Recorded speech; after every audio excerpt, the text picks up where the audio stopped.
A Revolução Industrial foi um processo responsável por consolidar o sistema capitalista e mudar para sempre o modo de produção. A Inglaterra foi a pioneira dessas transformações, ou seja, a primeira a iniciar esse processo. Mas você sabe por quê? Podemos citar uma série de motivos, começando pela Revolução Gloriosa.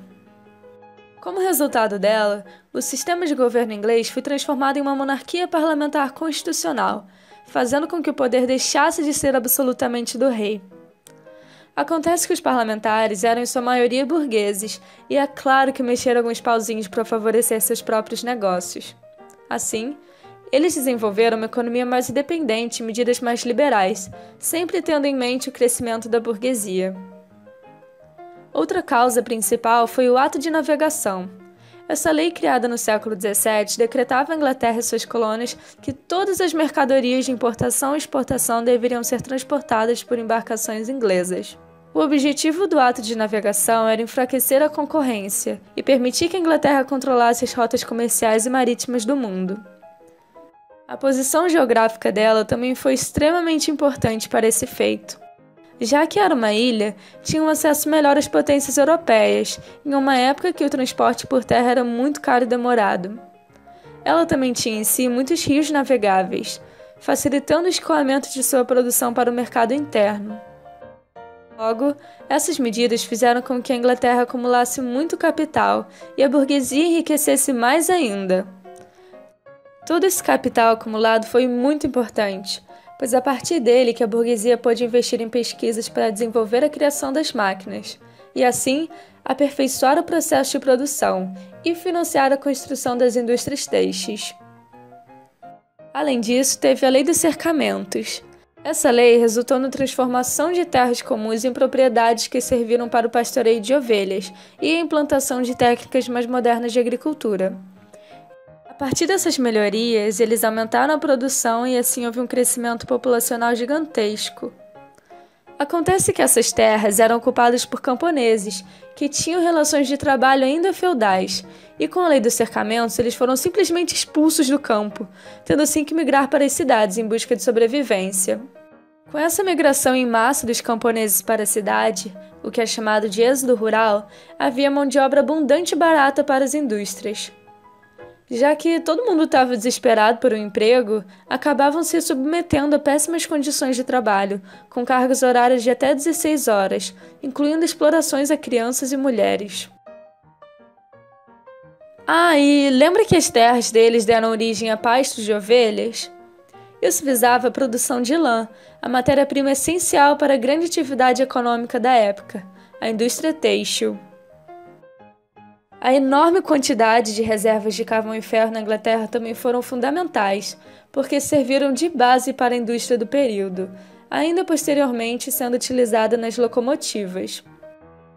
Agora que você já entendeu os principais motivos da Inglaterra ser pioneira, vamos voltar lá para o começo do século XIV, onde ainda não existiam indústrias nem nada. Nessa época, a produção era artesanal e familiar, onde o indivíduo cuidava de todo o processo de produção. A partir da Idade Moderna, toda essa produção que era fragmentada começou a se concentrar nas manufaturas, que eram ofícios comandados por um burguês, que pagava salários a artesãos para elaborar produtos a partir da matéria-prima que ele oferecia. Tudo mudou com a criação do motor a vapor, que ao ser introduzido nesse processo deu origem à maquinofatura, assim marcando a Revolução Industrial. Com o uso dessa máquina, os vários trabalhadores especializados se tornaram inúteis, porque agora só uma pessoa sem instrução já conseguiria produzir em série em um tempo muito menor, só apertando um botão, uma engrenagem, o que aumentou o lucro dos burgueses e diminuiu o salário dos trabalhadores. Lembra que eu comentei que as condições de trabalho eram horríveis e perigosas? Não havia nenhum tipo de segurança nem direitos para os trabalhadores. Se você faltasse por problemas de saúde ou tivesse um dedo cortado fora, era logo demitido. Essa situação degradante fez com que os trabalhadores se voltassem contra seus patrões e se organizassem em sindicatos. Os movimentos mais famosos por melhores condições de trabalho foram o ludismo e o cartismo.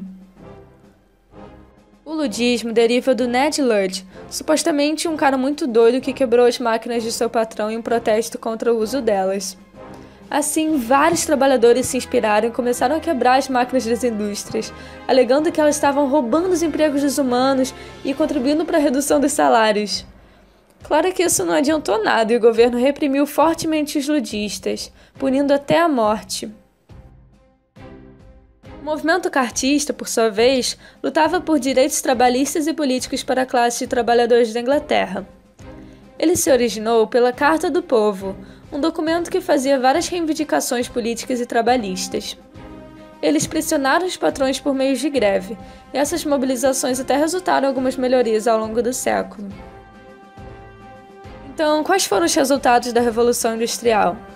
Foram desenvolvidas muitas tecnologias, como as locomotivas e as estradas de ferro, que logo se espalharam por toda a Inglaterra, facilitando o transporte das mercadorias. O carvão, matéria que por sorte a Inglaterra tinha bastante, se tornou fonte de energia para as máquinas a vapor. Nessa fase também foi desenvolvido o telégrafo, um dos principais meios de comunicação quase instantânea. A Inglaterra se tornou o maior centro urbano e comercial do mundo, o que ameaçou o poder dos outros países europeus, que estavam com medo de se tornar independentes economicamente, e por isso iniciaram seus próprios processos de industrialização. Para fomentarem ainda mais essas atividades, precisavam de matéria-prima e de maior mercado consumidor, o que fez eles buscarem por colônias de exploração na África e na Ásia. Esse processo ficou conhecido como imperialismo e foi um dos principais motivos da Primeira Guerra Mundial. Outro resultado da Revolução Industrial foi o êxodo rural, devido ao cercamento dos campos, que resultou no crescimento da vida urbana. Além disso, teve aquilo que eu falei do desenvolvimento de tecnologias agrícolas, que permitiram um crescimento gigantesco da população mundial. A burguesia se fortaleceu e começou a ganhar cada vez mais destaque a classe operária. É isso, muito obrigado por ter assistido esse vídeo, espero que você tenha gostado. Compartilhe com seus amigos, manda lá no grupo da turma que tá todo mundo desesperado para a prova de amanhã. E deixa seu joinha, se inscreve, comenta o que você achou, que eu fico muito feliz em ler. Muito obrigada e até a próxima!